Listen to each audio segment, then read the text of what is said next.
It's car con carne. Let's eat in the car. It's car con carne.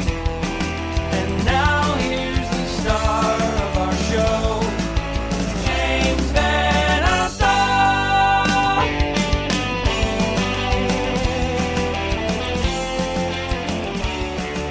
And it is Car Con Carne here on a Friday night. I'm James Van Alstyne, and this here show is sponsored by our friends at C&H Financial Services. Business owners are, well, they're figuring things out. They're finding their way around this new normal brought on by the coronavirus, and C&H Financial Services is here to help. They offer a variety of products, ranging from traditional merchant accounts to a zero-cost payment processing solution, which eliminates the expense associated with accepting Visa, MasterCard, Discover, and American Express as a form of customer payment. C&H Financial Services eTab solutions, easy to set up for your business for online ordering and curbside pickup. C&H also offers cost-effective commercial lending programs, which can help get your business the money it needs to make it through these unprecedented times. To learn more, contact C&H Financial Services at 855-600-2437 or go to chfs.us. I'm joined tonight by the future of rock. It is Neptunes Core. Collectively, I don't think between the four of you, you're 40 years old altogether, and maybe you're a little older than that. But high school and middle school students, yes? Yeah, we are. Yeah. Here's the most encouraging thing. There are two things I was excited about when I heard your music. One, sounded good. Two, it shows that the future listens to and plays guitar. I was worried that in middle schools, in high schools right now, it's only hip hop, it's only pop, and that rock has been forgotten. Sometimes it does seem like that, but I feel like in Chicago, it's like you've got this whole center of like rock music. There's a whole community that loves and appreciates it, and we're kind of growing up. We've met a lot of other great musicians, and we like work together, play gigs together, and we're just kind of like a rising like group that kind of plays together, that plays like rock music. And identify yourselves for me. Who's who? I'm Caitlin. I'm the drummer. I'm Sophie. I'm the lead singer and guitarist. I'm Jacqueline. I'm the other singer, and I'm the lead guitarist. I'm Hannah. I'm the bassist. So how long have you all been playing instruments? Like from the get-go, musical homes and all that? Well, we all grew up listening to music, going to shows, so we were all inspired to start playing music.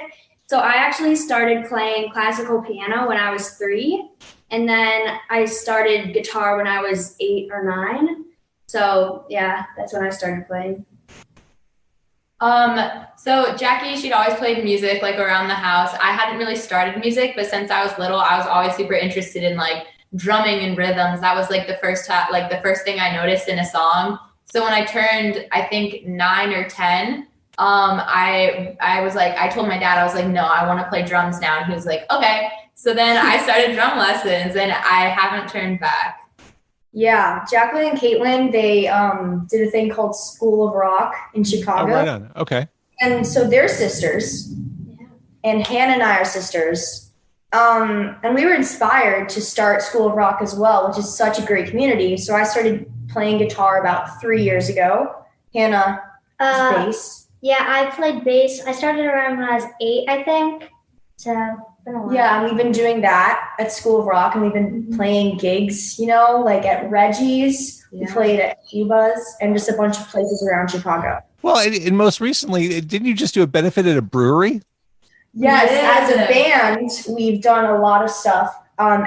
We've done one at Burning Bush Brewery recently. Yeah. It was like right outside on the river, beautiful weather, and it was a benefit for my block, my hood, my city. And so we were able to raise pretty much $200 for them, and $2,000 would be great. We're getting it, but $200 for now.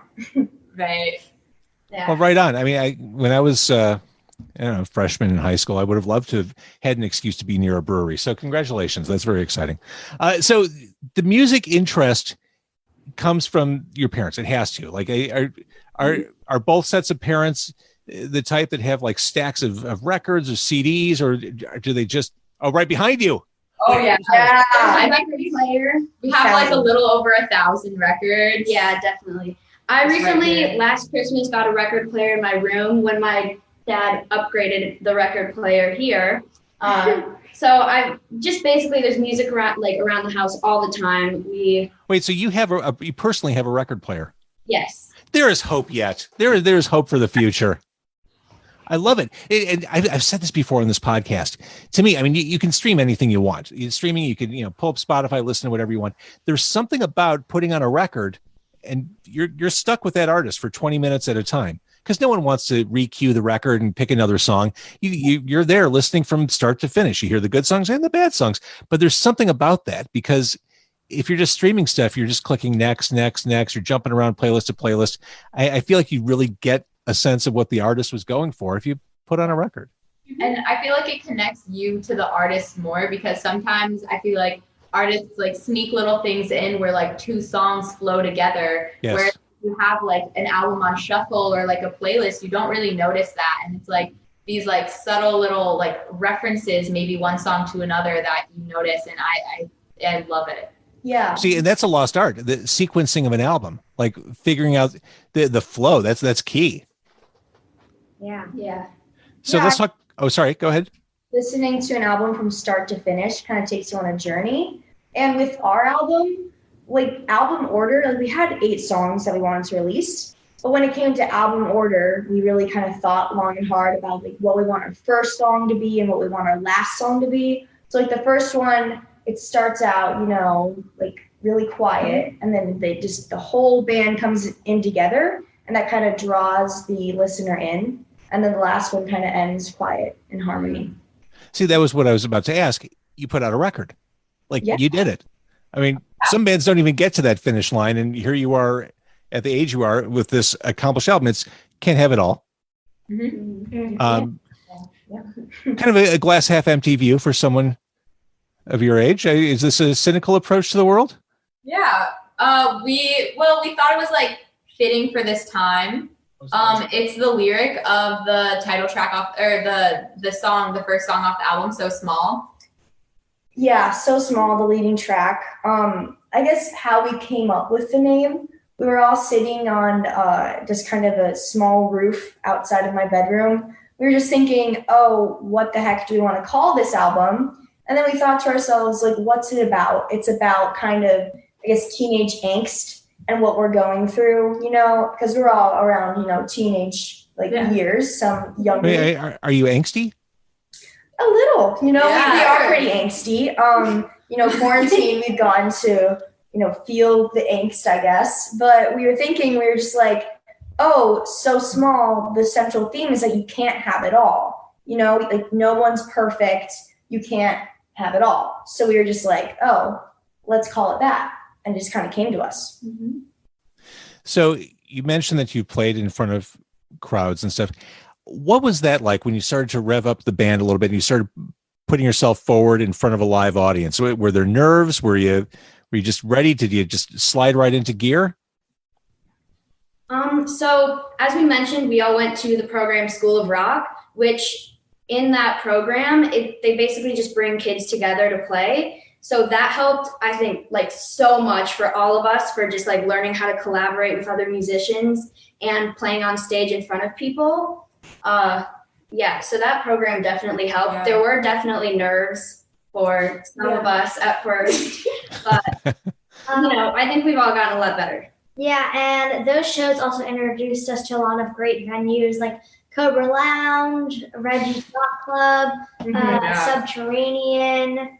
Like Beat Kitchen, Beat Kitchen. Lincoln Hall, and Lincoln Hall's tied in with Shoebuzz. Like the venues in Chicago are amazing, and they love supporting Chicago musicians and like up and coming musicians. And I think it's just like a great scene between the venues and artists. And I think when playing a gig, we do have a bit of like nervous energy at first, Sure. But you get to be up there on the stage and you see, oh, hey, the audience is digging this music. They are supporting us, and you kind of feed off that energy. And then the nerves die down and you're just like, oh, I'm enjoying myself now, which is one of the reasons why, like over quarantine, we really missed playing in front of audiences, because playing in front of a live audience gives you so much kind of power, and it really drives your music. Yeah. Sure. And you have momentum going, and that kind of stalled out, and you want to keep that forward motion.